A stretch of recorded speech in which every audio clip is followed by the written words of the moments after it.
Good morning, and I would like to thank you, Chairman Conley, for holding this important hearing and being such a strong partner in our investigation to hold the Postal Service and its leadership accountable to the American people. I would like to welcome our witnesses.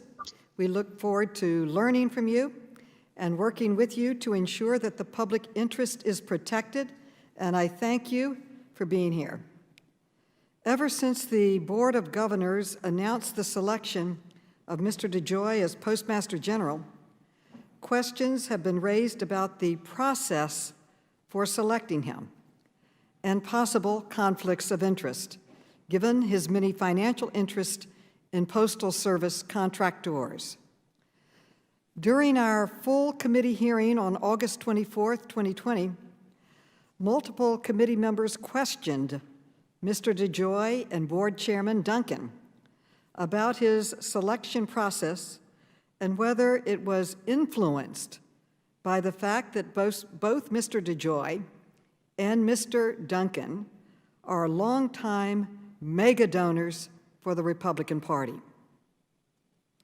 When directly asked by Congressman Cooper whether Mr. DeJoy had ever paid back any of his executives for contributing to Republican campaigns by providing bonuses or rewarding them, Mr. DeJoy responded in no uncertain terms and strongly, and I quote, "That's an outrageous claim, sir, and I resent it," end quote. Yet less than 2 weeks later, a headline appeared in the Washington Post, which stated, and I quote, "Louis DeJoy's rise as GOP fundraiser was powered by contributions from company workers who were later reimbursed, former employees say," end quote. If true, these allegations are not only incredibly unethical, they are illegal. And to compound these possible crimes, Mr. DeJoy would have lied to Congress as well. The United States Postal Service is one of our nation's most trusted institutions. It dates back to the very founding of our country, is mentioned in our Constitution, and consistently receives the highest rating of federal agencies from the public. Every day, it provides millions of people with access to critical mail, medications, and especially in this unique election, mail-in ballots.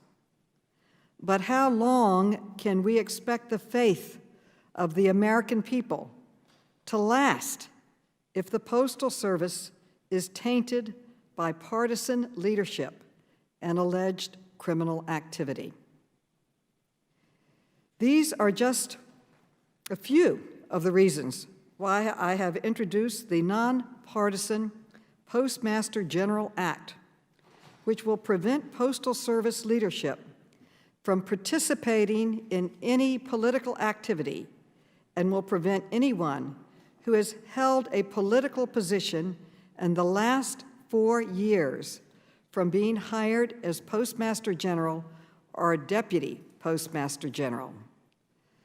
This is critical, time-sensitive legislation that the full committee will consider this week. Again, I thank Chairman Conley for holding this important hearing and the witnesses for being here today, and I look forward from hearing from all of my colleagues on both sides of the aisle on this vital issue. I yield back the balance of my time. I thank the Chairwoman.